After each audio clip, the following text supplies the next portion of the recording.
টমেটোটা তখন দিয়ে কষলো না কেন? ওটা মশলার কষা না, একটু দেরি হয়ে গেছে। কষে নেবো, কষতে কষতে ঠিক হয়ে যাবে।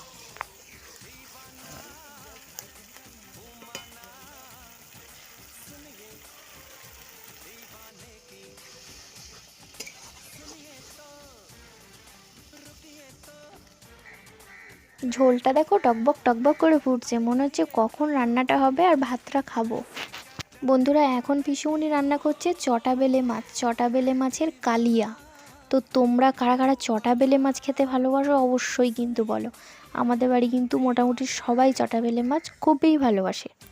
আর পিসুমনির হাতের রান্না পেলে তাহলে তো কোনো কথাই হবে না। দেখো কালিয়াটা কতটা সুন্দর দেখতে হয়েছে আর খেতেও কিন্তু সেই হয়েছিল।